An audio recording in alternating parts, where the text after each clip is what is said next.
is not quite at the right aspect ratio.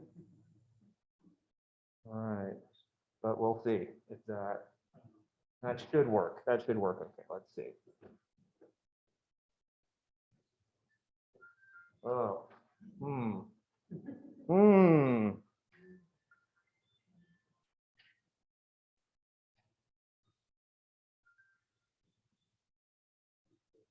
Yeah, try this thing. By 69.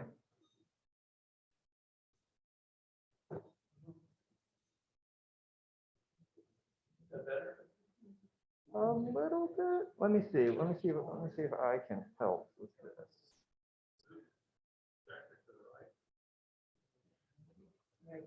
There we go. Good enough.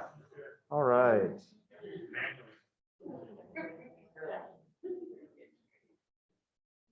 I'll move it just a second. Hold on just a second. Okay. There we go. And let me get rid of course, Zoom is always in the way. Always in the way. All right. Okay. All right. So we'll start off talking about what succulents are and why plants are succulents. And then we'll move on to some talk about gardening with large succulents, some planting techniques, and then finally, we will talk about the actual plants and species and some examples of plants that are great to use. Large succulents. All right, so little audience participation to start off with. I promise there won't be a lot of this. So another word for succulents. Try me out. Yes. Your mask off while you're talking. You don't have to ask the question. Great. All right. So another word for succulent. Come on, throw it out. Say it again. Juicy. Perfect. You were exactly right. All right. So succulents are frequently juicy. Now, however, lots of plants are juicy. Celery, most fruit, juniper berries. These are dahlia roots and a whole bunch of other tubers. So many plants are juicy. We probably want a somewhat more tight definition for succulents. So for this talk, we'll just settle on perennial and xeric. So for dry climates and perennial. So there are lots of kinds of succulents. You can divide succulents roughly, if you like, into stem succulents and leaf succulents. And then, of course, there's lots of violators of that dichotomy. So we'll look at stem succulents first. So these are familiar. Saguaro, one of the many cacti that are stem succulents. Another cactus, kind of cactus, platycanthus. It's a little bit high for you to see those names, but ask me if you want to name the name is at the top of each one of these, however. Whole bunch of different cacti here. If you look sharp, there are a few other succulents we'll get to mixed in with this planting as well. In addition to cacti, which are mostly confined to the New World, there's also euphorbia. So this is what you could consider, say, an African or Asian cactus. They are not, however, closely related. These are more euphorbia. Euphorbia trigona, which you may be familiar with as a houseplant, and green and red forms of this that are pretty popular. And then there's Pachypodium, also called a palm, but technically not related to palms. These are actually related to plumeria. That is Lamerei, so Lamerei. Let me see if, yeah, I think unfortunately that's just cut off by the screen. Oh, great, awesome, okay. I moved it on my screen as well, so I may have to do that with each image. All right, and then of course, in addition to stem succulents you might be familiar with, palms and cycads also qualify. They hide their succulents very well inside well-armored stems. All right, and then there are the leaf succulents, and we've already seen a good many of those today. So aloe is sort of a classic leaf succulent.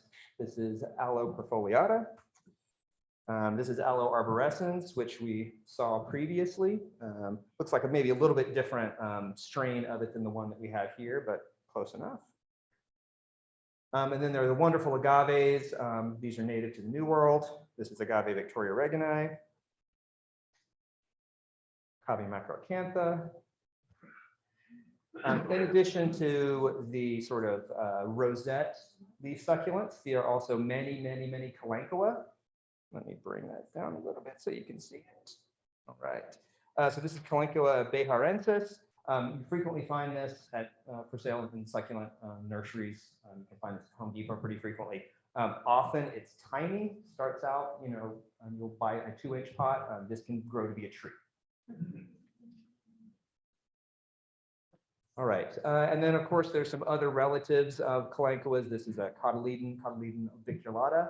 There are many forms of this. You may have it in your own garden. There's some that look like antlers, some that look like cigars. There's these flat ones. There's ones that have undulate margins. There's lots of strains of this. Very nice succulent, has wonderful blooms as well, which hummingbirds also really enjoy. And then there is the Sansevieria. Mother-in-law's tongue was the old name that I heard about this. Little classic, classical, somewhat subtle misogyny, I suppose. And then in between leaf succulents and stem succulents are lots of things that are succulent all over the place. So this is aloedendron. This used to be aloe, but now they've been moved into their own genus, aloedendron. Let me bring that down a little bit so you can see that a little better. This is another succulent. So this one is a Talicodon, and it has both succulent stems and succulent leaves, and its leaves are deciduous. So this is a South African plant. So it kind of covers all its bases. And then this is a small succulent. I tended to show you mostly large succulents. It's at the topic of this talk, but there are many succulents that are not so big. This is Aloenopsis schunesii, and it also gives you both succulent roots and small succulent leaves. And this has a very cute little daisy-like flower that pops up around this time of year. If you come see my garden, you may see it in bloom on Sunday.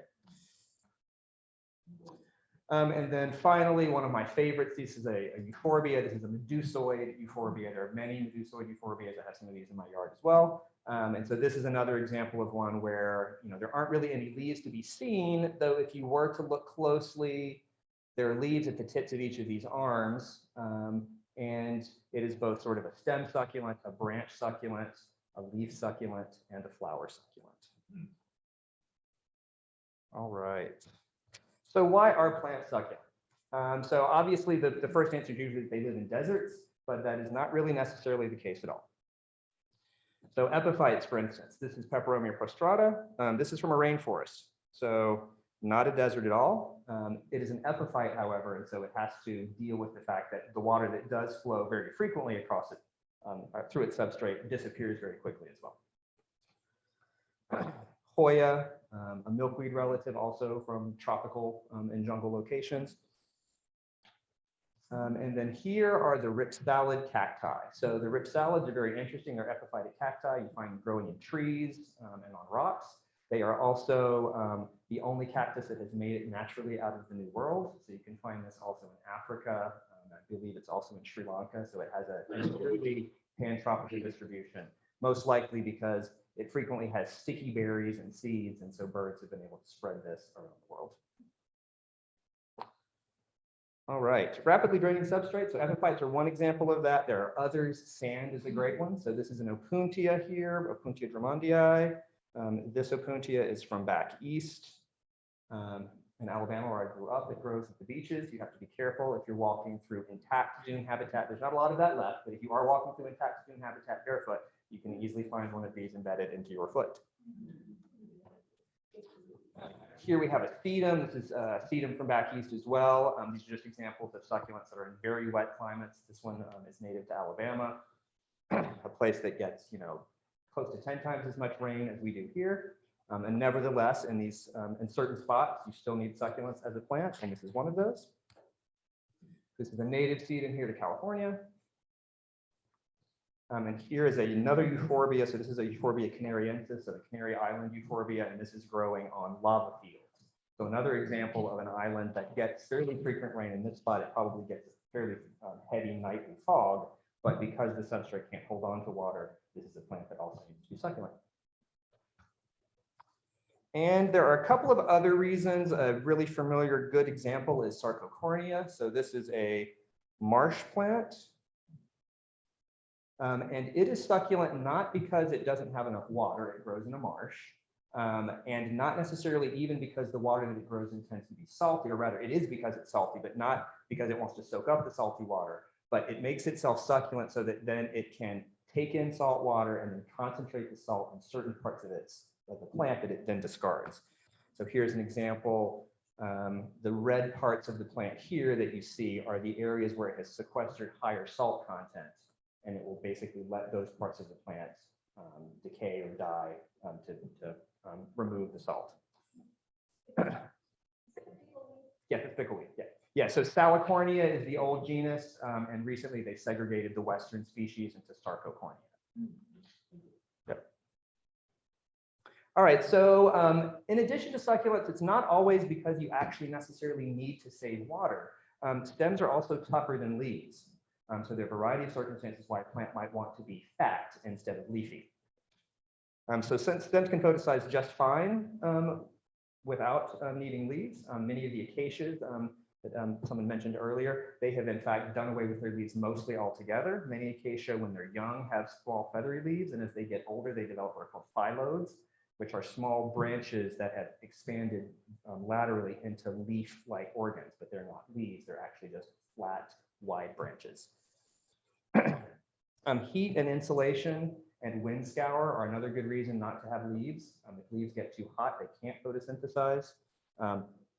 Too bright of a light can also burn leaves. And likewise, wind scour, if you have sand whipping around you and small pebbles, that can lacerate leaves. So sometimes plants don't have leaves because it's better not to have them in the environments they live in. And of course, plants are succulent because of seasonal intermittence and intermittent aridity. So it's not always the case that plants are used to having no water chronically. It's usually the case that it's just seasonal. So that means that all succulents need to be watered, in fact, fairly regularly if you want to keep them happy. And moisture in season is key. So one of the things you want to look out for when you're acquiring plants to grow, especially if you're growing them outside, is whether they want moisture when it's warm or moisture when it's cool. And there's usually a pretty distinctive division between those. And so you want to be careful. A plant that can grow happily in California during our wet, cold winter will rot if it's kept wet during the summer. Vice versa, many succulents that grow very well when it's warm and wet do not want to be wet in our winter. All right, so gardening with large succulents. So first of all, you need to find large succulents, and that is not necessarily the easiest thing. They are slow, especially if they're not growing in the climate where they originated from. So many succulents can grow outside of the hot deserts or the hot climates they grow in, but they're very slow when they do so. So that means it can just take a while to get anything of any appreciable size. That makes them rare. That also makes them pricey. Probably some of the most expensive plants you could ever buy are various kinds of succulents. Cycads specifically are a good example of that. Craigslist is a great, Craigslist is a great resource for this. I've gotten many great plants off of Craigslist. Many people move into a new house and have no interest in the succulents that someone left behind. It's a sad state of affairs. And you can go dig stuff out of the yard and they're happy to have you take them away. And if you can be patient, 5 or 10 years will get you a surprisingly large succulent. As we mentioned, agaves can grow very large in that time. Lots of other succulents can put on considerable size in the span of 5 to 10 years. So if you have a little time for patience, you can definitely be rewarded. So you definitely want to plan ahead and research with succulents. So we already mentioned agaves. So here's agave americana. That's the one that's been offered up. The title of this photo, and I stole photos off the internet right and left. So if you see any of your own pictures, speak up and I'll happily give you credit. So the title of this picture where I took it was Agave Americana Eating the World. Most likely this is the parent, or ironically, it could be a small one down here that just wasn't happy in its spot and it sent a run around to a much happier location that quickly overtook the parent. But so this is a highly stoloniferous plant. It sends out root runners deeply in every direction and will pop up everywhere. So that's something to watch out for with agaves. They are extremely rewarding plants and many of them are gorgeous, but you just want to be careful and attentive to their offsets. So here is another wonderful little succulent. This is a senecio. There are many, many senecios. This one is called pickle plant. I think there's a couple of various common names for it. This one also is extremely stoloniferous. Those little fat stems will go underground and run in every direction. A couple of very tight growing terrestrial bromeliads that I grow in my yard that are basically impenetrable to any other thing still have these things poking up in between them because one was planted near. So definitely a tough plant that you'd want to watch out for. And there are also some surprises if you're not careful. So here's a little selection of agaves. And so all of these, this looks like it's probably from a fairly cold climate because these seem to be very highly attended to potted agaves. But you can see a lot of these look very similar, a whole bunch of variegated and very pretty little plants. Each of these has its own ultimate size. When not confined by a tiny terracotta pot, many of these will grow to be 5, 6, even 8 feet across. Some of them will persist in a pot as tiny individuals for decades, and as soon as you put them in the ground with a root run, they will explode in size. So you definitely want to be careful with your agave. So here's just another example of that. So many, many look-alike agaves. This agave probably won't get more than about 20 inches across. This agave can get to be about 5 feet across.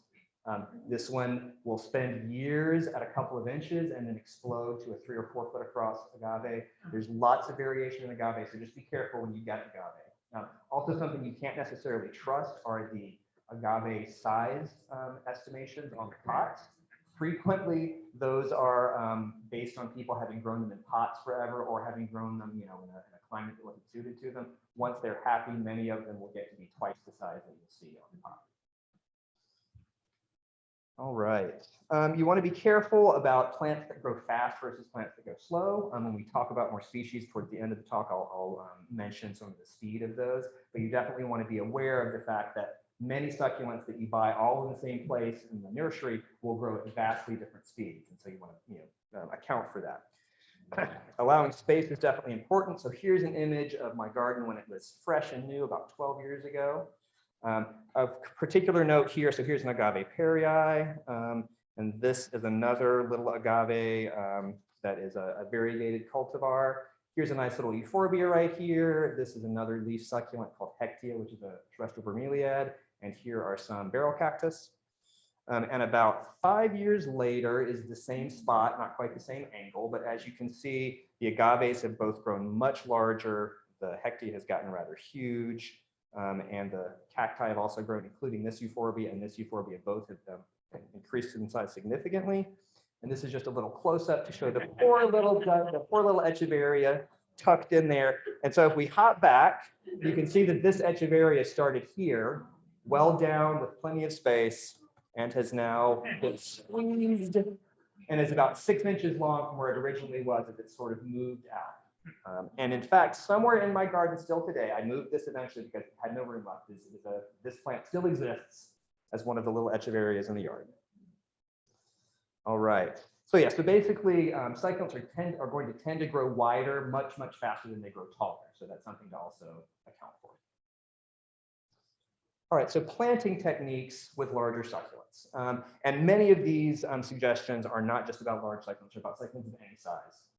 So in particular, topography is your friend. This works for small pots, and this works for yards as well. When you come to see my garden, my front yard is about a postage stamp size front garden, so I have to have topography, otherwise I wouldn't be able to fit any plants in there.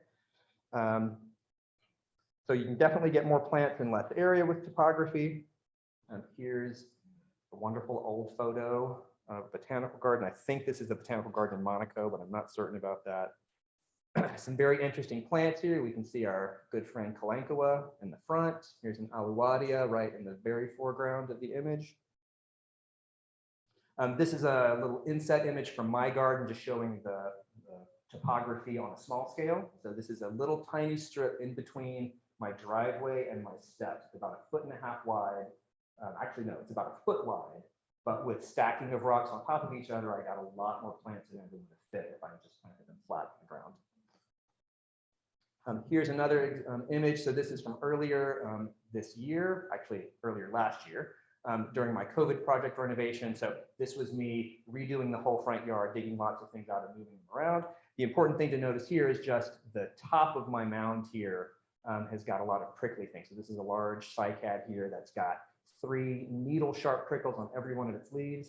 And it's very nice to keep that up and out of the way using topography. All right, rocks. It's important to stress rocks. I grew up in Alabama on the coastal plain where you can hardly ever find rocks just in the environment. So having moved out to California even 20 years ago now, it's still exciting just to see a large rock poking out of the landscape. It also means that I have ready access to rocks to use in my garden. If you come to see my garden, you'll see it has many, many rocks. Rocks are great. They're totally co-equal members of your garden when it comes to succulents. They're completely natural as well. So we'll see some images in a moment. They define great border and they define space. So they're a great way to start planting your garden. Put big rocks in first and plant around them. Definitely a great strategy.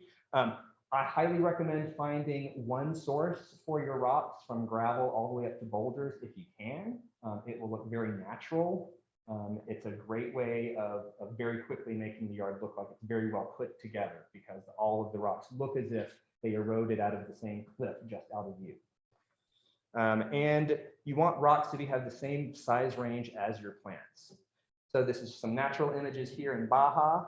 These are some large pachycol trees. This is an elephant tree, bujum trees. There's some, I believe these are either agaves or yucca. It looks like there's a yucca and an agave in this picture. Some more shots. As you can see in this other picture, rocks are probably the dominant feature in this landscape. Even in a situation where there's fairly lush plant growth, rocks are still prominent features. And this is another image, the same perspective as that earlier image of my garden. This is after the renovation. And you can see lots of rocks in this image, lots and lots of rocks. Rocks are also great for additional heat. I grow in Berkeley. It tends to be cool, foggy in Berkeley. So I think I'm more successful with some succulents that would like warmer temperatures because the rocks can soak up that heat during the day. Rocks also then provide moisture retention as well. The soil that's underneath them is shaded and insulated from drying out. Why did you put a fence in front? This is right on Ashby Avenue. This is a very busy spot. And so I wanted a fence there so people couldn't fall on it, fall on sharp succulents. Unfortunately, I bought a house where I could afford, but the neighborhood is not the best. And the people that walk by are frequently clumsy. So. All right.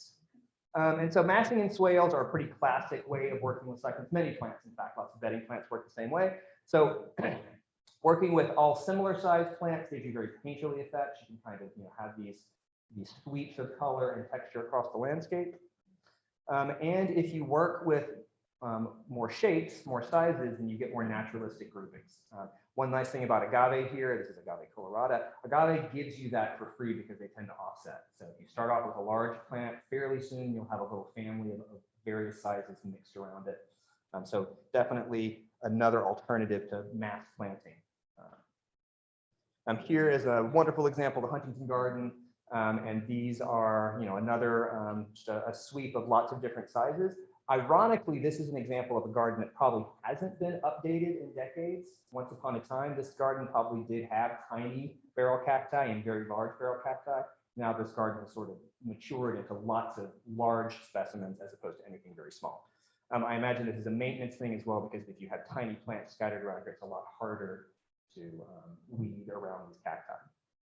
Barrel cactus are wonderful. They grow very well here. I used to have lots of them in my yard. I have none anymore because they are magnets for grass seed.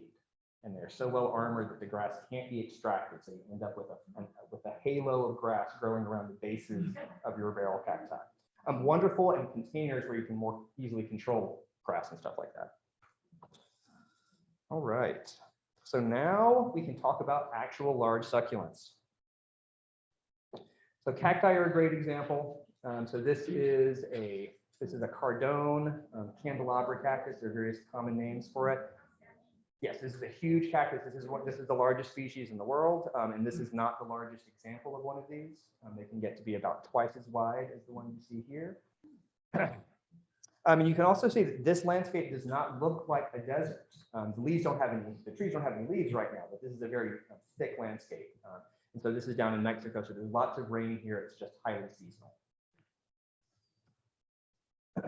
So here is an image inside a greenhouse just showing some more cacti. This is, again, the golden barrel cactus, a classic, gorgeous plant. Tough about the grass, though.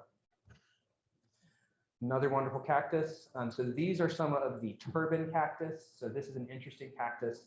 The species of this kind of cactus, they grow a permanent bloom stem here. So this is basically a structure that forms when the cactus is several years old, and it's a terminal structure. The cactus will never get any bigger once it produces this top growth. And then from then on, all it does is slowly grow that structure taller with little flowers poking out the top each season. And it would not be a complete talk about cactus and succulents without talking about opuntia. So probably some of the most familiar cacti for us. They grow nearly everywhere. They've been scattered around the world as well. Wonderful for quick growth.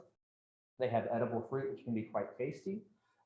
You can find thornless varieties of them, which are much more pleasant to grow. They do, however, have the drawback, and most opuntia have them, of glaucids. And glaucids are these little tiny hair-like thorns that grow in tufts. Some of these cultivars of opuntia look like cute little fuzzy teddy bears or caterpillars, but you do not want to touch them. The hairs are like needles or like fiberglass. They will embed in every soft tissue and are nearly impossible to see and to get out. So I have, out of the hundreds of plants I have in my yard, I think I have one opuntia, the little tiny one, because I just hate glaucids so much. You find the, you mentioned they have the edible fruit. Have you, do you know the nopales, like the cactus fallow one? Yeah. Really yummy to eat it. But Yeah. Again, you have to get the fruit, you get the little hairy thing. So with nopales, you generally want to peel the skin off altogether so you can make sure there are no glaucids left. But yeah, so that's definitely, you're eating the paddle at that point. So good. Yeah, and then you can also eat the fruit. And the fruit tastes just like fruit punch, that classic fruit punch flavor, as if it were made from opuntia. So here's just a nursery a view of a whole bunch of cacti. And if you're sharp-eyed, there are some euphorbia hidden in here as well. Cacti are not just green and large, they can be quite floriferous. These are Echinopsis hybrids. There's a lot of Echinopsis hybrids. Many, many colors. This is just one example, everything from yellow to red to purple, many, many colors. And here is owl eye cactus, another nice little pumpkin cactus that will also grow in this area. Give me just a second, I need to get water.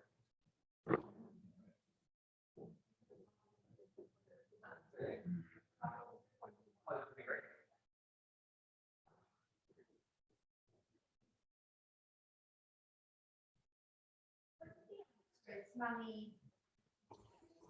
Mammillary. M-A-M-M-I-L-L-I.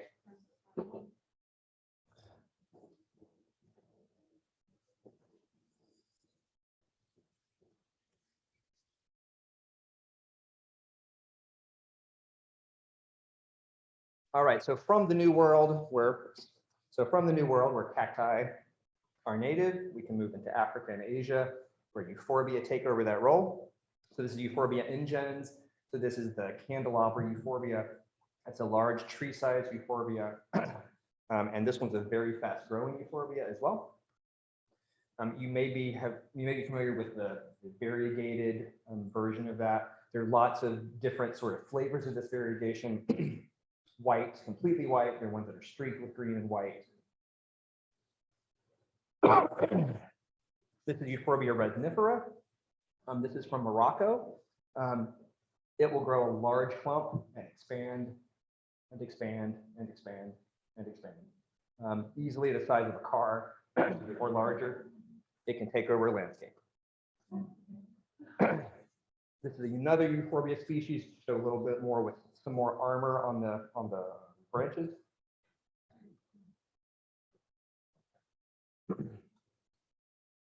And this is Euphorbia tyrocalii. It is the pencil cactus or the pencil tree. You may have seen this. It is a tree-sized euphorbia.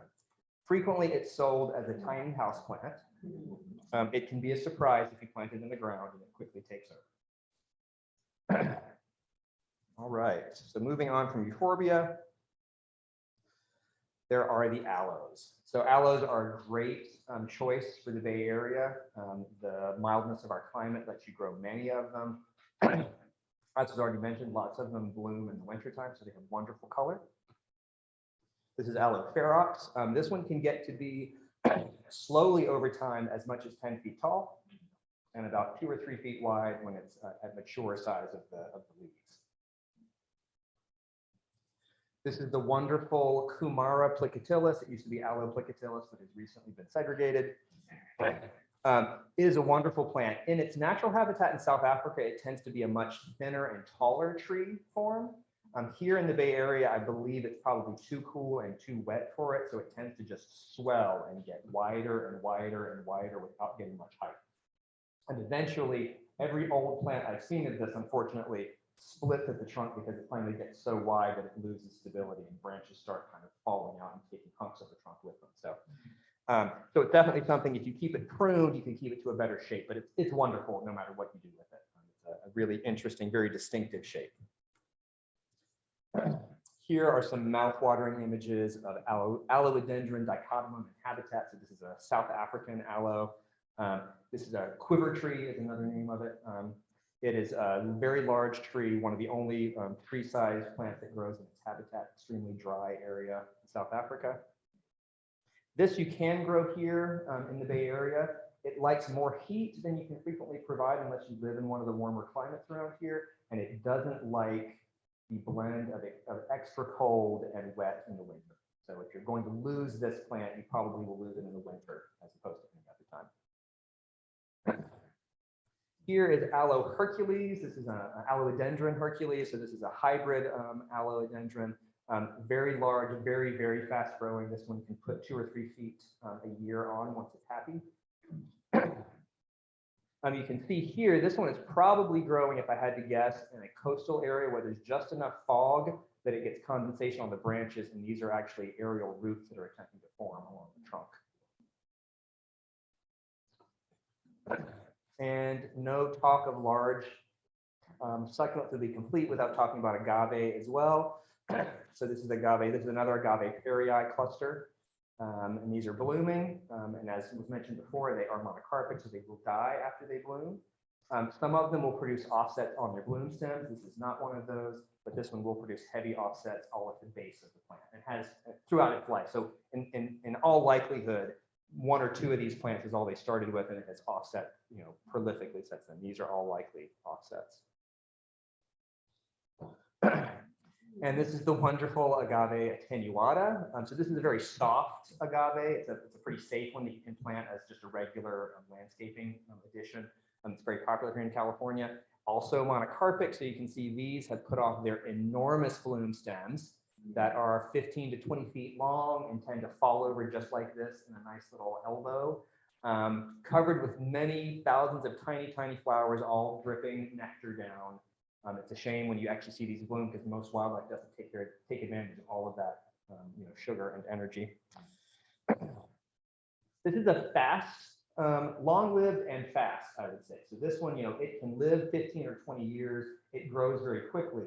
And so depending on when you get it, sometimes you will bring one home and it will almost bloom instantaneously, and other times they will grow, to be 5 or 10 feet tall before they decide to bloom. It will not. So monocarpic means that it dies after it blooms. So you won't get a bloom off of the same plant again, but it will puff profusely, usually along the stem. It's just covered with puffs, and those will quickly grow up to be blooming size again. You see them bloom in the air? Oh yeah, definitely. Yeah, these are, like I said, these are pretty fast, so they will bloom quickly for you. They're one of the agave that you have to be careful because they grow so quickly. They're much quicker than most other agave. And here's one of the more ornamental agave. This is an agave Nicholsii. It used to be called Fernandi regis. Yeah, so wonderful stem markings. Just a gorgeous, gorgeous agave. You can also see rather dangerous. These are very formidable spikes all along it as well. All right, so we already talked about some of these, and of course, a lot of these in this category are going to be familiar. So jade plant, the classic succulent, Crastula ovata. There are some fun cultivars of jade plant. This one's called Gollum, or I think of urchin. There's a whole bunch of different names for it. But anyway, it has the leaves are rolled up into almost a little tube. So it looks like there's a hollow in the leaf. Usually it's not hollow. Again, Calancula beharensis. We've looked at this one before. There are many cultivars of this of various colors, various contortions to this leaf. Some of them have fairly flat leaves. Some of them have very undulate leaves. A couple of color variations. There's a dark coppery one. There's a lighter green one like this. This one is quick and long-lived, not very wind resistant. So it's the kind of thing, as you can see here, it's sort of tucked into the corner of the house. Here's the Senecio. There are many, many Senecio. You'll see lots of Senecio in my garden if you come. And this is just another example of one of these larger stem succulents. This one's growing in a pot. It looks like it's probably about 2 or 3 feet tall. This one can get to be about 5 or 6 feet tall. When it's happier, it'll produce more leaves on the stems. It's a spreader and grows very quickly, which can be useful early in your garden and can be a problem later as your garden is more established. We have already talked about Ioniums, a wonderful genus from the Canary Islands. These are great leaf succulents. They have come in a wide range of colors. Schwarzkopf is probably one that you're familiar with, provides a wonderful color. Again, monocarpic, but not completely monocarpic. So basically the entire crown here of this plant, if it blooms, that will die, but the rest of the plant will continue on until each branch blooms. There are other Ioniums. It's a fairly diverse genus, and so this is Ionium nobile. This tends to be a single large rosette. This rosette that you're looking at here is about 1.5 feet across. It can get to be about 2 or 3 feet across in this giant rose-looking form. So it's a really interesting Ionium. It is, however, fairly short-lived. 3 or 4 years if it's happy between seed and maturity. All right, so palms and cycads. I will not give them nearly the justice that they deserve because palms and cycads could be their own complete talk on their own, but they are wonderful plants. This is an encephalartos, South African cycad. So I was mentioning earlier that these plants can be pricey. Encephalartos are probably the pinnacle of pricey plants, thousands and thousands of dollars for a reasonably sized specimen. They're extremely rare. They're slow to grow, and they're nearly exterminated in most of their habitat in South Africa. So if you are interested in finding one, make sure that you source it so that you're not inadvertently getting one that was taken around. Another wonderful encephalartos. Encephalartos have this wonderful bluish glaucous kind of color, and this wonderful compact palm tree-like form. Here's a true palm, the bottle palm. Bottle palms are a little bit warmer loving than here. If you're in a nice warm part of the Bay Area, you can probably get away with bottle palm, or you have a very warm spot. But this one, I couldn't resist because of its wonderful shape. But if you were planting it here, it would be a marginal plant.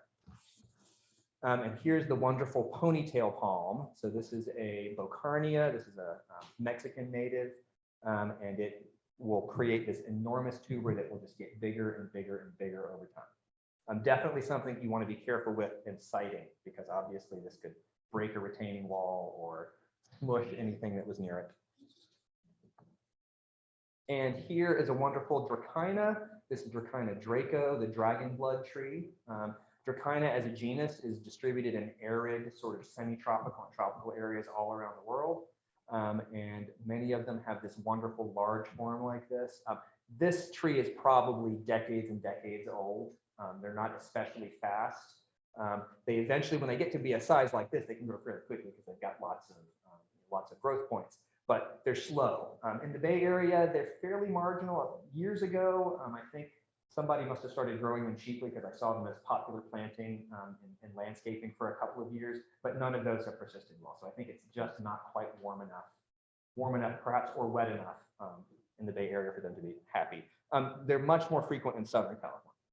That's the same thing for all kinds of succulents, of course. You can see here in this image, there's lots of other things to look at. We've got lots of cycads thrown in here, and even a very large Dudleya. All right, and then finally, there are pachycol trees. So obviously trees cast shade, and so that can be a challenge in a succulent garden. Many succulents do like a bit of shade. If you go into naturalistic habitats, frequently even large cacti like saguaros will start in the shade of other plants. So shade is not incompatible with succulents. This is a wonderful little pachycult tree called brachychiton. There are about 3 or 4 species you can grow in the Bay Area. I have one in my yard. They'll form this great fat trunk. And a couple of the species rupestris here, it's interesting because when it's young, it has a palmate leaf, a leaf that looks like basically like a star. As it gets older, it transitions to a simple leaf. And the one I've got in my yard, I've been able to keep in the palmate, much more decorative leaf form for longer than I expected. So that's a nice surprise. So this is a Carusia. You may be familiar with this one. It's a popular street tree down in Southern California along the freeway medians. It grows fairly well here in the Bay Area as well. It blooms a beautiful pink orchidy flower that will cover the whole tree. Completely unpredictable when it will bloom and if it will bloom, and frequently the plant blooms only on like one branch of the whole tree. So a little bit variable as far as that goes, but a wonderful tree. Classic Palo Verde, another plant that will grow very well here. It has the benefit of also being very, having a sparse canopy, so you can grow lots of things beneath it. It provides very light shade. Acacias were mentioned before, so here's another acacia. So this is an acacia that rather than using the phyllodes, as I mentioned before, the flattened stems to act like leaves, this one's dispensed with its leaves and its phyllodes all together and just grows its stems like nasty little thorns. And this is another acacia. This is Acacia stenophylla. This is from Arizona. The image here, you can't see it because of the resolution change, but it's also another leafless acacia that's just like basically this looks like a broom of green, needles all over the structuring the canopy of this tree. All right. Well, that is the extent of what I have to talk about. We can certainly return to any of the images that were in the show. So if you want to go back to any of those, we can. And it's open for questions.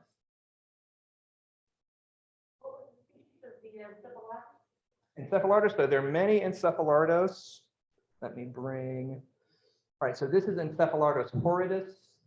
There's Horridus trispinosus leymanii. There's about 30 or 40 Encephalotus. Many are wonderful. You're lucky here in the Bay Area, there are enough people who grow them that you can find seedlings for fairly reasonable prices. Specimens can be had. There are specialist nurseries in Southern California that have them, but hundreds and hundreds of dollars to start off with like a fist-sized one. They do grow pretty well in the Bay Area. I have one in my yard that has gotten very big over the last 7 years that I've had it. So they can be very rewarding, but there's certainly an investment if you want to start growing. Yeah. So how do you irrigate, and also I noticed that you built up your front garden with pieces of soil. Yeah, so I brought in pumice, granite, sand, and potting soil. So I mixed up my own soil, hundreds, thousands and thousands of pounds of it, and it's very, very highly drained. So it's like a 1 to 1 to 1 to 1 mix of dirt to pumice to granite to sand. So a very coarse mixture. It drains really well. And when it comes to watering, like all succulents, a little bit of water fairly frequently is what succulents want. I can get away without watering at all during the winter. That is if we have decent rain in the winter. But generally speaking, in my yard, I will not I will not water in between October and usually April. And then after that, I water at most every 2 weeks.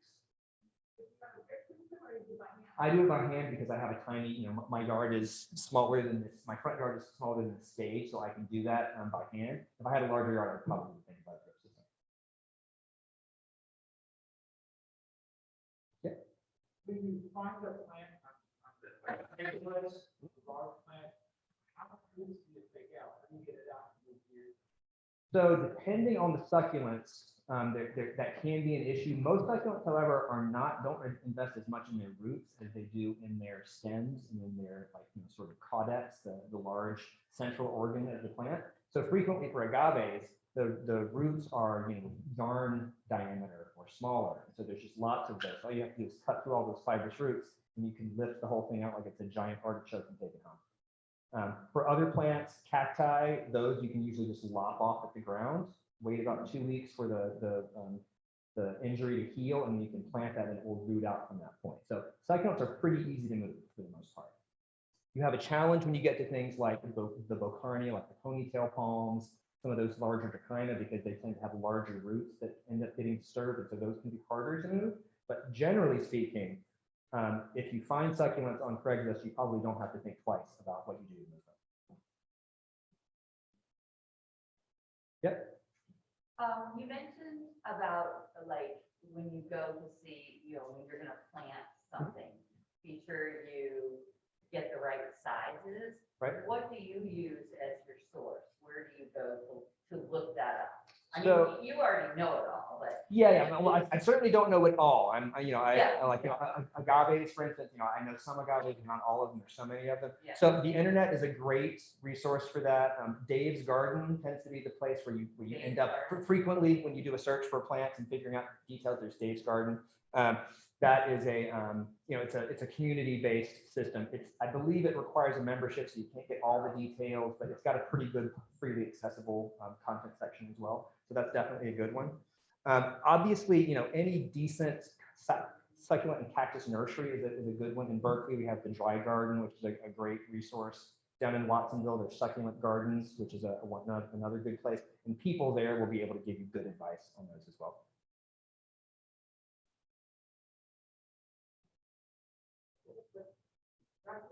All right. Well, thank you, everybody. Great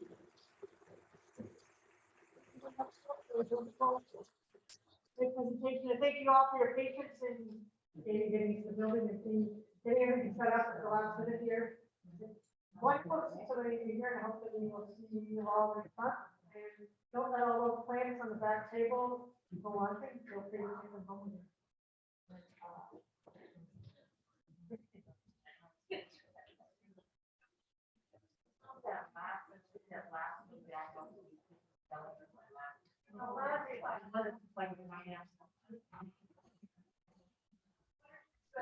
So here, I'll give you, so this, hold on just a second.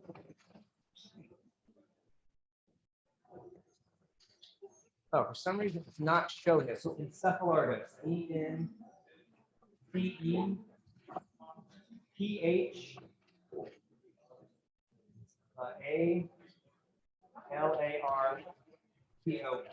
encephalorbis. Say it again?